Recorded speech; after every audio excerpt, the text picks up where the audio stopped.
بسم الله الرحمن الرحيم.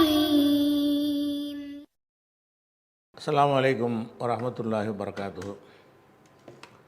அன்பிற்குரிய சகோதர சகோதரிகளே, நீங்களும் ஆலிம்களாகலாம் என்ற பாடத்தில் ஒவ்வொரு புதன் வியாழன் ஆகிய 2 நாட்கள் திருக்குர்ஆனுடைய வசனத்தின் நேரடி தமிழாக்கத்தையும் அதில் உள்ள தேவையான இலக்கண விதிகளையும் அதிலிருந்து பெற வேண்டிய விளக்க உரைகளையும் நம்ம பார்த்து வருகிறோம். இதுவரை சூரத்துல் பக்கராவில் 196 வசனங்களை பார்த்து முடித்திருக்கிறோம். இன்றைக்கு 197வது வசனத்தை பார்க்க இருக்கிறோம். 197வது வசனம் என்ன சொல்கிறதுன்னு சொன்னால், அல் ஹஜ்ஜு அஷ்ஹுருன் மஅலூமாத்துன். ஹஜ்ஜு என்பது, அல் ஹஜ்ஜுன்னா எழுவாய், அல் ஹஜ்ஜு ஹஜ்ஜு என்பது அஷ்ஹுருன் பல மாதங்களாகும், மஅலூமாத்துன் அறியப்பட்ட என்றால் அனைவருக்கும் தெரிந்தன்ற அர்த்தம். இதை என்னென்ன மாதம்னு சொல்ல தேவையில்லை, மக்களை அறிந்து வைத்திருக்கிறார்கள் அப்படிங்கிற சொல்வதற்கு இந்த வார்த்தையை பயன்படுத்துவாங்க. அல் ஹஜ்ஜு ஹஜ்ஜு என்பது அஷ்ஹுருன் மஅலூமாத்துன் அறியப்பட்ட மாதங்களாகும். அப்போ ஹஜ்ஜு என்பது பல மாதங்களுக்கு செய்ய வேண்டிய ஒரு விஷயம் இதில் வருகிறது. இதில் அஷ்ஹுருன் என்கிற வார்த்தை ஷஹ்ரு என்பதற்கு பன்மை. ஷஹ்ரு என்றால் மாதம், அஷ்ஹுரு என்றால் மாதங்கள். இந்த மாதங்கள் என்பதற்கு இன்னொரு பன்மையும் இருக்குது, ஷுஹூர் என்றும் சொல்லலாம். ஷஹ்ரு என்றால் மாதம், ஷுஹூரு அஷ்ஹுரு இந்த ரெண்டுமே போட்டோம்னா மாதங்கள்னு அர்த்தம். சில இடங்களில் ஷுஹூருங்கிற வார்த்தையும் குர்ஆனில் பயன்படுத்தப்பட்டிருக்கும், சில இடங்களில் அஷ்ஹுருன்னு பயன்படுத்தப்பட்டிருக்கு. அந்த இடம் இது. அல் ஹஜ்ஜு ஹஜ்ஜு என்பது அஷ்ஹுருன் மஅலூமாத்துன் அனைவருக்கும் அறியப்பட்ட என்றால் அனைவருக்கும் தெரிந்திருக்கிற, அந்த குர்ஆன் எந்த மக்களுக்கு அருளப்படுகிறதோ அந்த மக்களுக்கு தெரிஞ்சிருந்தது. அல் அஷ்ஹுருன் மஅலூமாத்துன் அறியப்பட்ட மாதங்கள், அதாவது அனைவருக்கும் தெரிந்த மாதங்களாகும். அறியப்பட்ட என்றால் யாருக்கு அறியப்பட்டதுன்னு சொல்லலையில, அப்படின்னா அனைவருக்கும் வச்சுக்கிறேன். அனைவருக்கும் அறியப்பட்ட, அனைவராலும் அறியப்பட்ட மாதங்களாகும் அப்படின்ட்டு இந்த வசனம் ஆரம்பிக்கிறது. இதில் நமக்கு ஒரு பல சந்தேகங்கள் வரும். என்ன சந்தேகம் என்றால், ஹஜ்ஜு என்பது பல மாதங்களுக்கு எங்கே இருக்குது? ஹஜ்ஜு என்பது துல்ஹஜ்ஜுன்னு ஒரு மாதம் இருக்குது. அந்த மாதத்தில் தான் நம்ம ஹஜ்ஜு செய்யணும். அந்த மாதத்தில் கூட முழு மாதமும் ஹஜ்ஜுடைய வேலைகள் கிடையாது. அதில் சில நாட்கள் தான், அதாவது 7ஆம் நாளில் இருந்து 13ஆம் நாள் வரைக்கும் தான் ஹஜ்ஜுடைய காரியங்கள் இருக்கும். பிறை 7ல் இருந்து பிறை 13 வரைக்கும் தான் ஹஜ்ஜுடைய காரியங்கள்லாம் இருக்கும். அப்போ அந்த ஹஜ்ஜு மாதத்துலேயே ஹஜ்ஜு கிடையாது, முழுசாக இல்லை. அப்படி இருக்கும் பொழுது அல் ஹஜ்ஜு அஷ்ஹுருன் மஅலூமாத் என்று சொல்வது ஒரு குழப்பத்தை மக்களுக்கு ஏற்படுத்தும். ஹஜ்ஜு என்பது சில மாதங்கள் என்று அல்லாஹ் சொல்கிறானே, அறியப்பட்ட மாதங்கள் என்று சொல்கிறானே, மாதங்கள் இல்லையே, ஹஜ்ஜுங்கிறது துல்ஹஜ்ஜில் மட்டும்தானே செய்ய முடியும் அப்படிங்கிற ஒரு சந்தேகம் இதில் வரும். ஆனால் சந்தேகம் வந்தாலும் அந்த சந்தேகம் அந்த மக்களுக்கு வராது. ஏன்னா அவங்களுக்கு தெரிஞ்சிருக்குன்னு நல்லா சொல்லிடுறான்ல. அது என்னன்னு கேட்டால், இப்போ ரமலான் முடிஞ்சவொன்னே ஷவ்வால் வருது, ஷவ்வாலுக்கு அடுத்து துல்காதா வருது, துல்காதாக்கு அடுத்து துல்ஹஜ்ஜு வருது. இந்த 3 மாதங்கள் தான் ஹஜ்ஜுடைய மாதங்கள். ஹஜ்ஜுடைய மாதங்கள் என்று அந்த அரபுகள் எதை அறிஞ்சு வச்சுருந்தாங்கன்னு கேட்டால், ஷவ்வால், துல்காதா, துல்ஹஜ் இந்த 3க்கும் சேர்த்து ஹஜ்ஜு மாதங்கள் என்று அவங்க விளங்கி வச்சுருந்தாங்க. அந்த மக்களும் அதை விளங்கி வச்சுருந்ததை அல்லாஹ் அதை ஏற்றுக்கிட்டு என்ன செய்கிறான்னு கேட்டால், ஹஜ்ஜு என்பது அனைவருக்கும் அறிந்து வைத்திருக்கிற சில மாதங்களாகும். சில மாதங்கள் என்பதுக்கு கருத்து 3 மாதங்கள் அர்த்தம். 3 மாதங்கள் ஹஜ்ஜுடைய மாதங்கள் ஆக்கப்பட்டிருக்கிறது. அது எப்படி 3 ஹஜ்ஜுடைய மாதம் ஆகும் அப்படின்னு சொன்னால், ஹஜ்ஜை நம்ம 3 வகை இருப்பதாக நம்ம ஏற்கனவே உங்களுக்கு சொல்லியிருக்கிறோம்.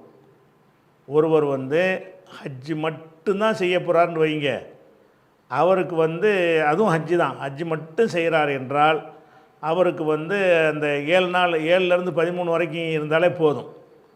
அதுக்கு முந்தி போக தேவையில்லை. பிற 6ல் போய் இறங்க வேண்டியது, 7லேருந்து 13 வரைக்கும் அந்த கிரிகையில் முடிக்க வேண்டியது, 14 15ல் புறப்பட்டு வந்துட வேண்டியது. அப்போ ஹஜ்ஜி மட்டும் செய்பவருக்கு ஹஜ்ஜி பல மாதங்கள் வராது. அதே நேரத்தில் அன்றைய அரபு மக்கள் என்ன செய்வாங்கன்னு கேட்டால், அந்த ஹஜ்ஜை காரணமாக காட்டி முன்கூட்டியே பயணித்து அங்கே மக்காவில் தங்கிடுவாங்க. புனித எல்லையில் தங்குறத ஒரு ஒரு வணக்கம், ஒரு சிறப்பு என்ற காரணத்திற்காக வேண்டி தமத்து என்கிற முறையில் ஹஜ்ஜி செய்கிறவர்களும் கிரான்கிற முறையில் ஹஜ்ஜி செய்கிறவர்களும் என்ன செய்வாங்க, கொஞ்சம் முன்கூட்டியே வந்துடுவாங்க. அப்படி வருவதாக இருந்தால் நீங்கள் உதாரணமாக முதல்ல ஒரு உம்ராவை செய்வது, உம்ராவை முடித்து சின்ன ஒரு கேப் எடுத்துக்கொண்டு ஹஜ்ஜி வந்தவுடனே ஹஜ்ஜை செய்வது, ஹஜ்ஜோடு சேர்த்து உம்ராவையும் சேர்த்து செய்கிறாங்கன்னு வைங்க. அப்படிப்பட்டவங்களுக்கு தான் பல மாதங்கள்ங்கிறது சில மாதங்கள்னு வரும். இப்போ இப்போ ஹஜ்ஜி செய்கிறாரு, அது உம்ராவோடு சேர்த்து ஹஜ்ஜி செய்கிறார். அப்படி ஒருத்தர் நியத்து பண்ணார்னு சொன்னால் அவர் ஷவ்வால்லே வந்துடலாம். ஷவ்வால் மாதம் என்ன செய்வார்னு கேட்டால், இஹ்ராமோட உம்ராவை முடிப்பார். உம்ராவை முடித்து விட்டு உம்ராவுடைய அந்த இஹ்ராமில் இருந்து அவர் விடுபட்டு விட்டு உம்ரா செஞ்சு முடித்து அந்த தலைமுடியை குறைத்து அல்லது மொட்டையடித்து உம்ராவிலேருந்து விடுபட்ட பிறகு ஷவ்வால் பூரா சும்மா மக்காவில் இருப்பார். துல்காதா பூரா மக்காவில் இருப்பார். சும்மா இருப்பார், சாதாரண மனிதனாக இருப்பார். இருந்து கொண்டு ஹரமில் தொழுது கொண்டு காபாவில் தவாப் செய்து கொண்டு இப்படி சில வணக்க வழிபாடுகளில் ஈடுபடுவார். ஆனால் இஹ்ராமில் இருக்க மாட்டார். பிறகு துல்ஹஜ்ஜுடைய நாள் 7ஆம் நாள் நெருங்கின உடனே என்ன செய்வார்னு கேட்டால், அன்னைக்கு ஒரு இஹ்ராமை கட்டி ஹஜ்ஜை செய்வார். அப்போ இந்த ஹஜ்ஜிக்காகவும் உம்ராவுக்கும் சேர்த்து செய்யக்கூடியவர்கள் அவங்களுக்கு சில மாதங்கள் வருது. ஹஜ்ஜிக்குன்னு புறப்படுறாங்களா, 3 மாதம் செலவழிச்சிட்டு வருவாங்க. ஹஜ்ஜை தமத்து என்கிற முறையில், தமத்து என்று சொன்னால் ஹஜ்ஜையும் உம்ராவையும் சேர்த்து செய்வதாக நியத்து பண்ணி போய் உம்ராவை முடித்து விட்டு இஹ்ராம் இல்லாத சாதாரண மனிதராக அந்த ஹரமில் மக்காவில் தங்கி கொண்டு பிறகு ஹஜ்ஜி மாதம் வந்தவுடனே ஹஜ்ஜுக்கு இஹ்ராம் கட்டி ஹஜ்ஜி செய்கிறார்னு சொன்னால் இவர் ஹஜ்ஜுக்காக 3 மாதங்களை செலவழிக்கிறார். 3 மாதம் ஷவ்வாலில் வந்துடுறார்ல, ரமலான் முடிஞ்சவொன்னு நினைச்சார் வந்துடுறார். அப்போ இந்த மாதிரி உள்ள இதுக்கு பேர் கிரான் என்று, இதுக்கு பேர் தமத்துன்னு பேர். இன்னொரு என்னென்னு கேட்டால், ஹஜ்ஜையும் உம்ராவையும் என்ன செய்கிறதுன்னு கேட்டால் இணைத்து செய்வது. அதாவது இஹ்ராம்லேருந்து விடுபடுவது இல்லை. அதாவது ஷவ்வாலில் வந்துடுறாரு, இஹ்ராம் அணிந்து உம்ரா செஞ்சிடறாரா, செஞ்சுட்டு அந்த உம்ராவிலிருந்து அவர் விடுபடாமல் அதே இஹ்ராமுடைய கண்டிஷன்லையே என்ன செய்வார்னா 2.5 மாதம் இருப்பார். இருந்து ஹஜ்ஜி நேரம் வந்தவுடனே ஹஜ்ஜி செய்வார். இஹ்ராமில் தான் இருப்பார். இஹ்ராமுடைய விதியெல்லாம் பேணுவார். பேணி ஒரே இஹ்ராமில் 2ஐயும் முடிக்கிறது, உம்ராவையும் முடிக்கிறது, ஹஜ்ஜையும் முடிக்கிறது. இப்படி செய்ய நினைத்தார் என்றால் அவர் சில மாதங்கள் வரைக்கும் அந்த ஹஜ்ஜி செய்கிற நிலைமை அவருக்கு ஏற்படும். அப்போ ஹஜ்ஜி சில மாதங்கள் அவங்க ஒரு பெரிய ஒரு புனிதமான தலமாக இருக்கிறதுனால போனோம் ஹஜ்ஜி செஞ்சோம் வந்தோன்னு இருக்க மாட்டாங்க. அதுக்குன்ற ஒரு வாழ்க்கையில் ஒரு பகுதியை ஒதுக்கணும் என்கிற ஒரு அடிப்படையில் அன்றைய அரபுகள், அதாவது இஸ்லாத்துக்கு முந்தின காலத்தில் உள்ள ஜாகிலியா காலத்து மக்கள் கூட இதை ஃபாலோ பண்ணாங்க. சில மாதங்கள் ஹஜ்ஜுடைய மாதங்கள்னு வச்சுருந்தார்கள். அதை அல்லாவும் ஏற்றுக்கிறான். அப்போ ஹஜ்ஜின்னு சொல்லி நீங்கள் இஹ்ராம் கட்டுவதாக இருந்தால் அந்த ரமலானில் போய் ஹஜ்ஜுக்கு இஹ்ராம் கட்ட இயலாது. ஷவ்வாலில் இருந்தால் நீங்கள் ஆரம்பிக்கணும். ஷவ்வாலில் என்ன செய்யணும்னா இஹ்ராம் அணியனு. எந்த மாதிரி இஹ்ராம் அணியனு? அந்த தமத்து என்பதற்காக இஹ்ராம் அணிந்து போனவுடனே ஷவ்வால் 1 போய் இறங்குறீங்கன்னு வைங்களேன். இறங்கிட்டு 1க்கு உம்ராவை முடிச்சிருவீங்க. முடித்த உடனே தலைமுடியை வெட்டி அதை முட்டையடித்து விடுபட்டுருவீங்க. இஹ்ராமுடைய எந்த கண்டிஷனும் உங்களுக்கு இருக்காது. சாதாரண உடை அணிந்து கொள்ளலாம். குடும்பத்தோடு போயிருந்தீங்கன்னா இல்லற வாழ்க்கையில் கூட ஈடுபட்டு கொள்ளலாம். அந்த மாதிரி ஒரு நிலைமையில் என்ன செய்வார்னு கேட்டால் மக்காவில் இருப்பார். ஷவ்வால் முழுசும் இருப்பார், துல்காதா முழுசும் இருப்பார். துல்ஹஜ்ஜி மாதம் ஹஜ்ஜுடைய கிரியைகள் நெருங்கும்போது அன்னைக்கு ஒரு இஹ்ராமை போட்டு ஹஜ்ஜை செய்வார். அப்போ இவர் ஹஜ்ஜுக்காக வேண்டி அது ஹஜ்ஜுக்கு தானே புறப்பட்டு போகிறாரு. அவர் ஹஜ்ஜுடைய பிரயாணத்திலான இருக்கிறார். அந்த வகையில் நீங்கள் பார்த்தீங்கன்னா சில மாதங்கள்னு வருது. அதனால தான் சில மாதங்கள் என்று சொல்லப்படுகிறது அப்படிங்கிறது. ஆனால் இதில் வந்து சில மாதங்கள்ங்கிற அறியப்பட்டதுன்னு வேறு எல்லாம் சொல்லிட்டான். ஆனால் சில அறிஞர்கள் என்ன செய்கிறாங்கன்னு கேட்டால், இதை வந்து வருஷம் முழுசுமே இந்த மாதிரி நம்ம செய்யலாம், இந்த 3 மாதம்தான் கிடையாது. அதாவது மாலிக் இமாமும், அபு ஹனிஃபா இமாமும், அஹமது பின் ஹம்பல், இஸ்ஹாக் இப்னு ராகவைஹி, இப்ராஹிம் நஹயி, சுஃபியான் சௌரி, லைஸு, இவங்க எல்லாருமே என்ன செய்கிறாங்கன்னு கேட்டால், நீங்கள் தமத்துவரில் ஹஜ்ஜு செய்ய போகிறீங்கல்ல, துல்ஹஜ்ஜு முடிஞ்சிருச்சா, முஹர்ரத்தில் போகிறீங்க, முஹர்ரத்தில் போய் ஹஜ்ஜுக்கு உம்ராவுக்கு இஹ்ராம் கட்டிவிட்டு ஒரு வருஷம் அங்கே இருந்து விட்டு அதுக்கப்புறம் ஹஜ்ஜி வந்தோன்னு என்ன செய்கிறது, துல்ஹஜ்ஜு முடிஞ்ச உடனே நீங்கள் முஹர்ரத்தில் போகிறது, போய் தமத்து முறையில் ஹஜ்ஜு செய்கிறது, போய் என்ன செய்வது என்றால் ஹஜ்ஜுக்கு உரிய உம்ராவை செஞ்சு முடிச்சுட்டு முஹர்ரம் முழுசும் சும்மா இருப்பாங்க. சஃபர் ரபியுல் ஆகிற ஜமாத்தில் வளர்ந்த 11 மாதமும் மக்காவில் இருந்து விட்டு அந்த துல்ஹஜ்ஜு மாதம் வந்தோன்னு என்ன செய்வாங்கன்னு கேட்டால் ஹஜ்ஜுக்கு இஹ்ராம் கட்டுவாங்க. இப்படி ஜமீஉஸ்ஸானா வருஷம் முழுசும் இப்படி செய்யலாம் என்று பல அறிஞர்கள் சொல்கிறாங்க.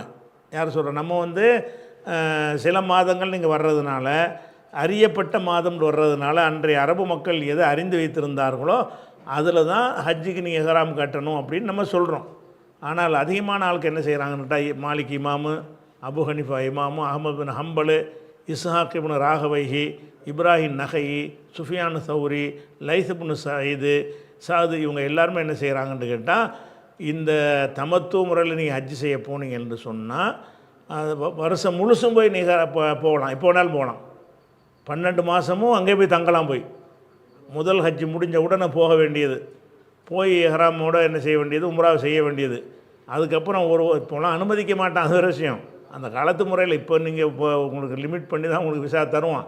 அந்த காலத்தில் ஃப்ரீயாக இருந்த ஒரு காலத்தில் என்ன செய்வாங்க, அதை 12 மாதம் 11 மாதமெல்லாம் போய் தங்கலாமான்னா தங்கலாம்.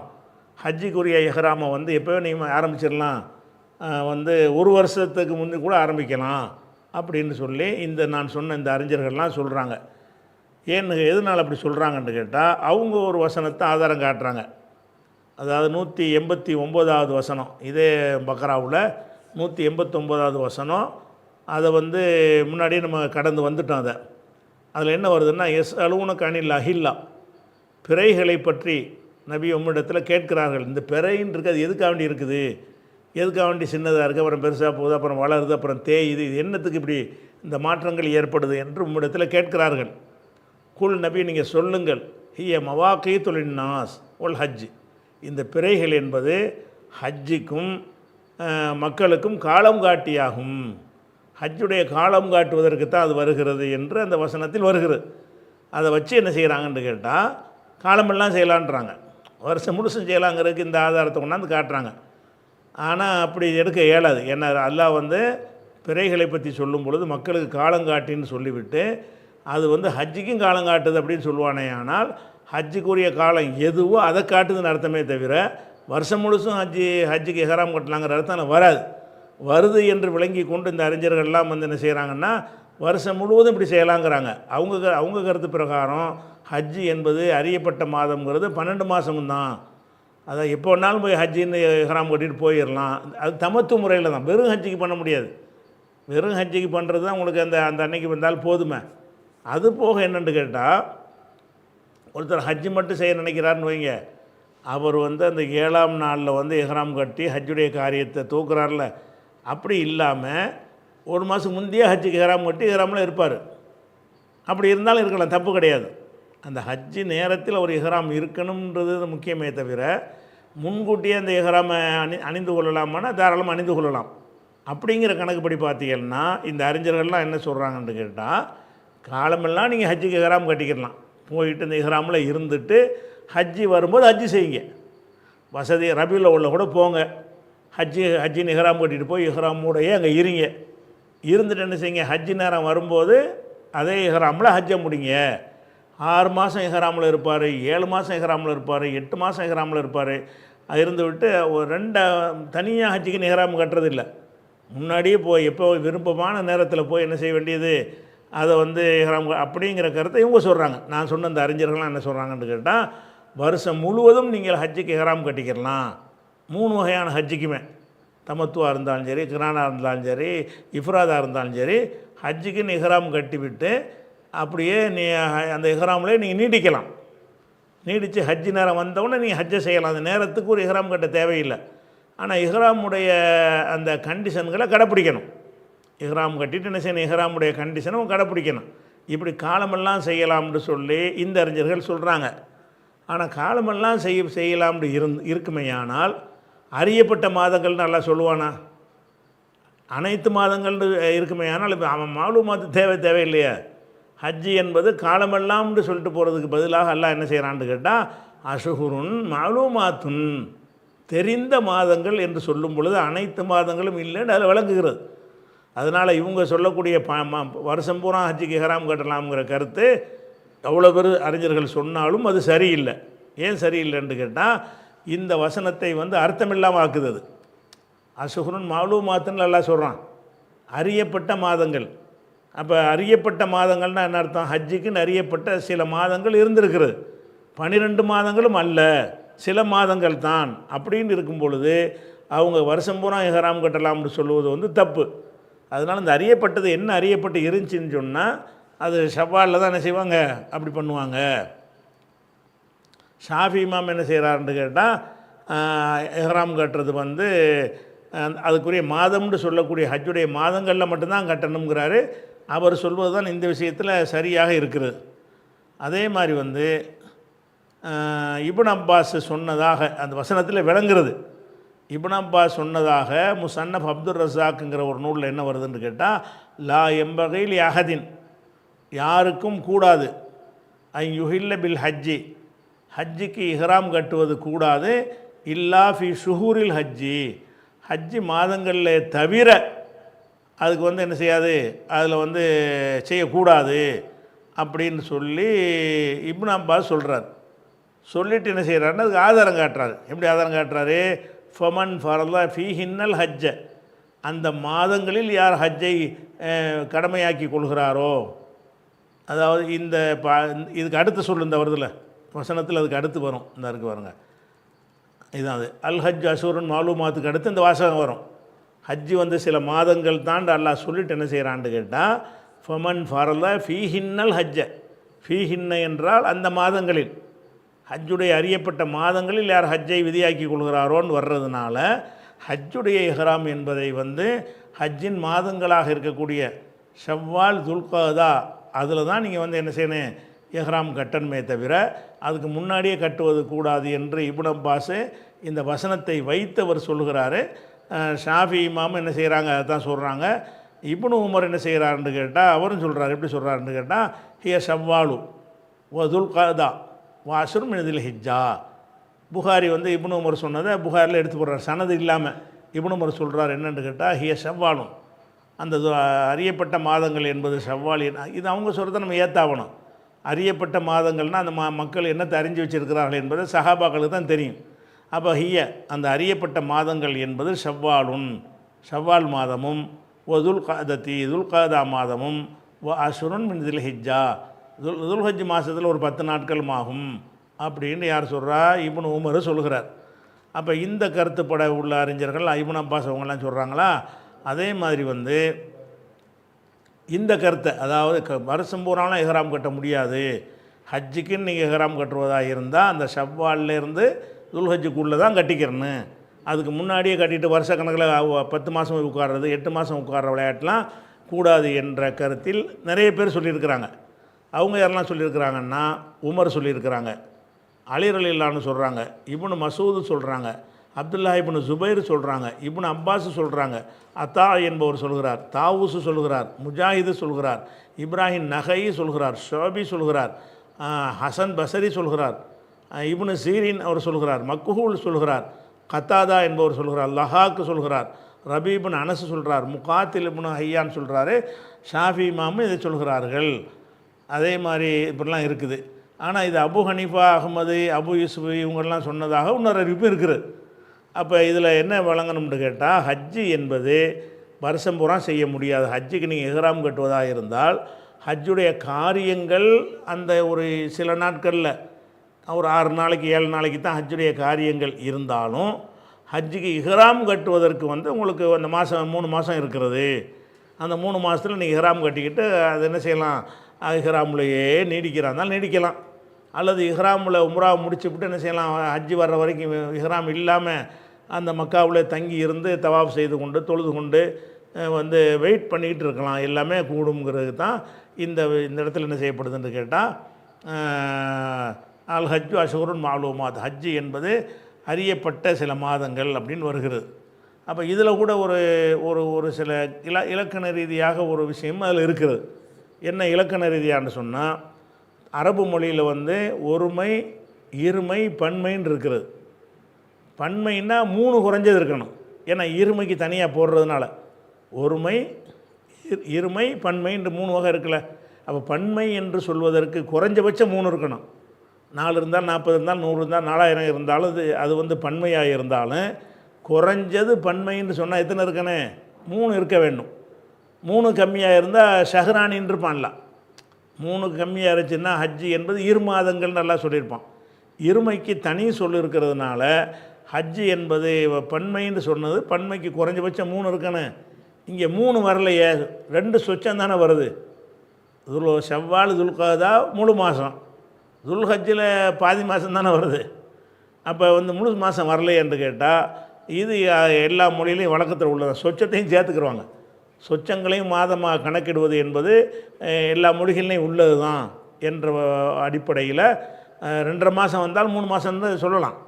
அது 2 தாண்டிடுச்சின்னு சொன்னால் 3 மாதங்கள் என்று சொல்வது வந்து அது சொல்லுக்கு சொல்ல அர்த்தம்னு பார்த்தீங்கன்னா அப்படி சொல்லக்கூடாது.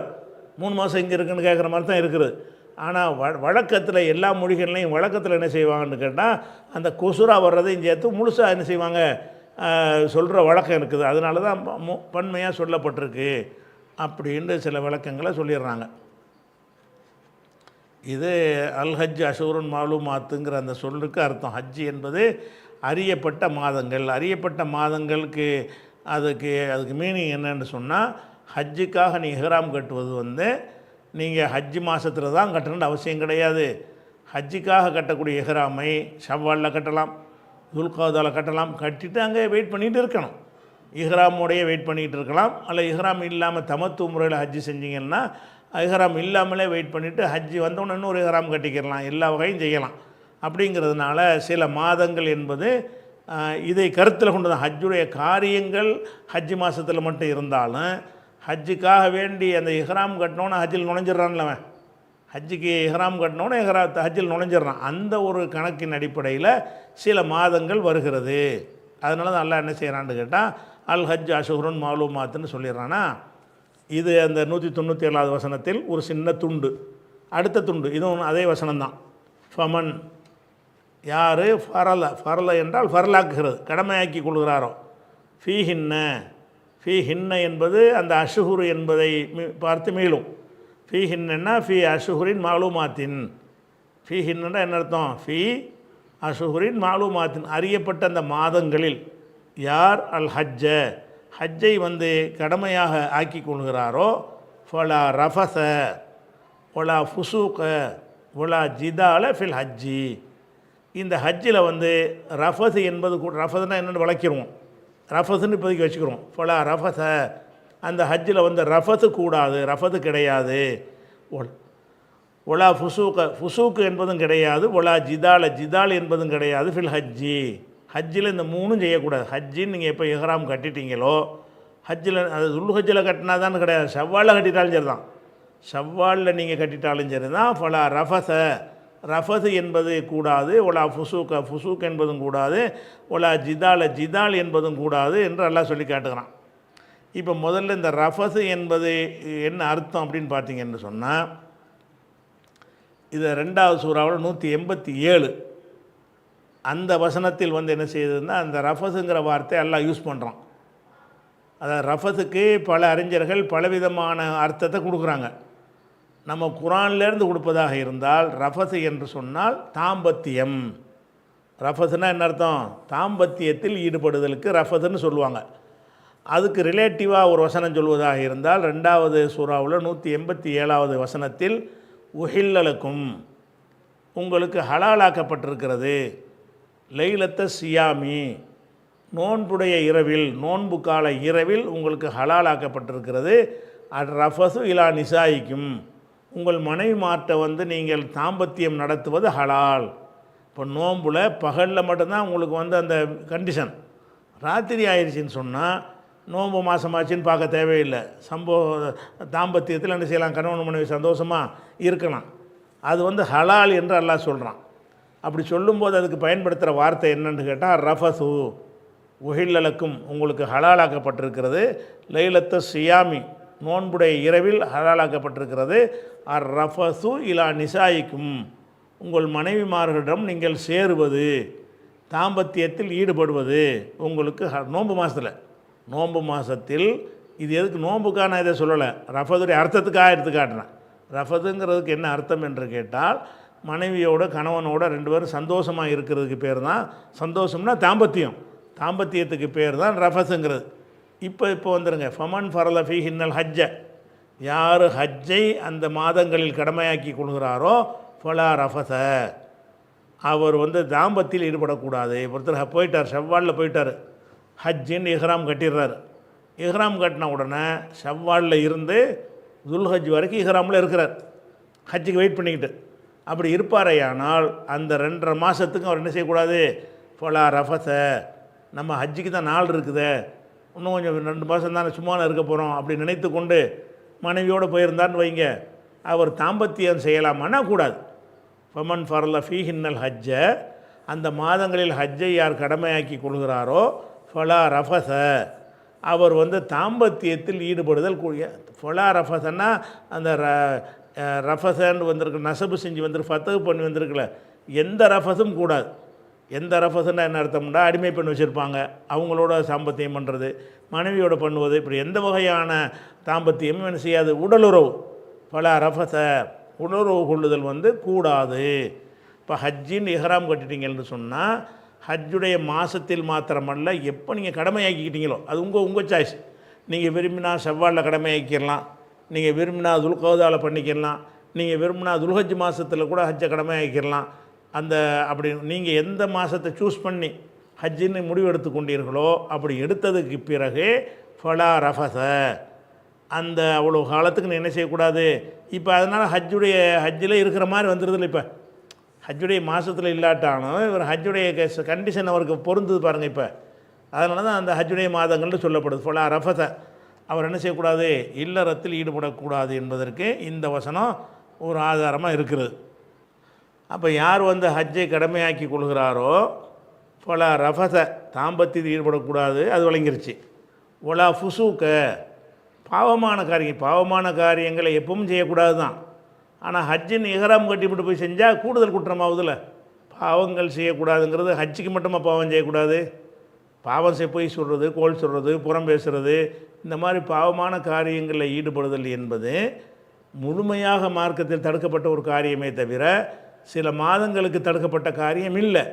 ஆனாலும் சில மாதங்களுக்கு கூடுதல் முக்கியத்துவம் கொடுத்து நம்ம என்ன செய்யணும். இப்போ நோன்பு ரமலான் மாதத்தில் வந்து நம்ம கோல் சொன்னால் கூடுதல் குற்றம் வருதா இல்லையா, ரமலான் மாதத்தில் போய் பேசினான்னா அது கூடுதல் கவனத்தில் குற்றம் வருதா இல்லையா. அந்த மாதிரி ஹஜ்ஜுக்குன்னு இஹ்ராம் கட்டிட்டீங்கன்னு சொன்னால், ஆஹா நம்ம ஹஜ்ஜு இதில் இருந்துக்கிட்டு இருக்கிறோம், நம்ம வந்து போய் ஈஃப்ராடு பித்தலாட்டம் ஏமாத்து மோசடி செஞ்சு ஒன்றும் செஞ்சிடக்கூடாது, பாவங்கள் செஞ்சிடக்கூடாது.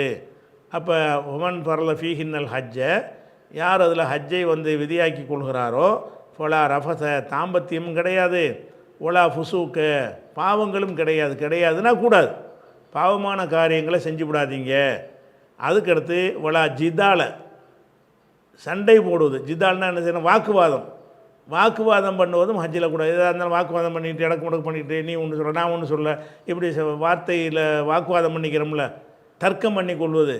இந்த தர்க்கம் பண்ணி கொள்வதெல்லாம் ஹஜ்ஜில் கூடாது. ஹஜ்ஜில் வந்துட்டு விவாதத்துக்கு ஒரு ஒருத்தன் கேட்குறான், இப்போ நான் ஹஜ்ஜில் இருக்கிறேன், ஹஜ்ஜி முடிச்சுட்டு அப்புறம் பார்த்துக்குருவோம், ஒரு விவாதமே வச்சுக்கிறோமே, ஒரு விரலாட்டுறதான்னு ஒருத்தவங்க கேட்குறான், ஹஜ்ஜில் நீங்கள் இருக்கிறீங்க, இப்போ உள்ள நான் ஹஜ்ஜிக்கு வந்திருக்கேன்டா, இப்போ இந்த சர்ச்சையில் நான் ஈடுபட தயாராக இல்லை அப்படின்னு என்ன செய்யணும்னு கேட்டால், அந்த ஜிதாலுங்கிறது வந்து விவாதத்தையும் குறிக்கும், சர்ச்சை பண்ணிக்கொள்வதையும் குறிக்கும், வாரையால் சண்டை போட்டுக்கொள்வதையும் குறிக்கும், எல்லாத்தையும் சேர்த்து குறிக்கும். ஹஜ்ஜின்னு வரும்பொழுது நீங்கள் கூடுதல் பேணுதலாக நீங்கள் இருக்கணும்.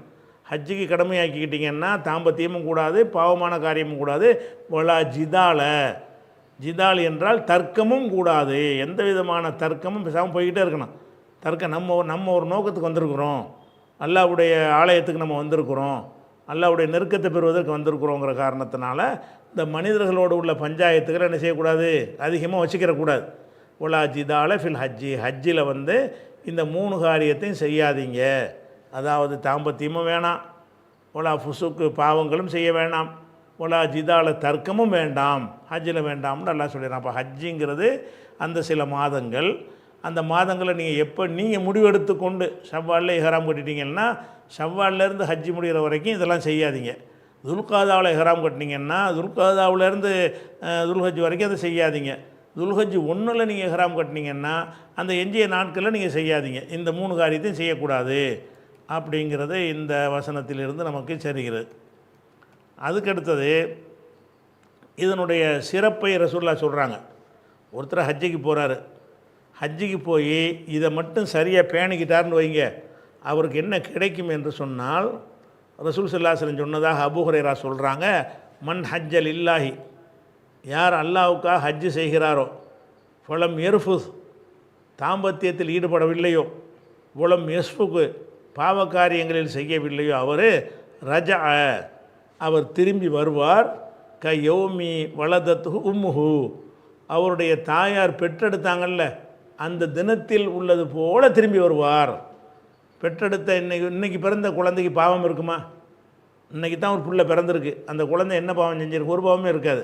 அப்போ நீங்கள் ஹஜ்ஜை வந்து பேணி நடந்து அதாவது அந்த தாம்பத்தியத்தில் ஈடுபடாமல் பாவமும் செய்யாமல் பக்குவமாக அந்த ஹஜ்ஜு செஞ்சுட்டு வந்துட்டீங்கன்னு சொன்னால் நீங்கள் அன்று பிறந்த பாலகனை போல் நீங்கள் வர்றீங்க என்று ரசூல் ஸல்லல்லாஹு அலைஹி வஸல்லம் அவர்கள் இதுக்கு ஒரு சிறப்பையும் சொல்லியிருக்கிறார்கள். இது புகாரில் 1521வது ஹதீஸு, 1819, 1820 ஆகிய வசனங்களில் இருக்கிறது. இது எல்லாமே அந்த 2 சொல்லுக்குள்ள அர்த்தம். அடுத்த சொல்லுக்குள்ள அர்த்தத்தை இன்ஷா அல்லாஹ் நம்ம என்ன செய்வோம், நாளைக்கு பார்ப்போம்.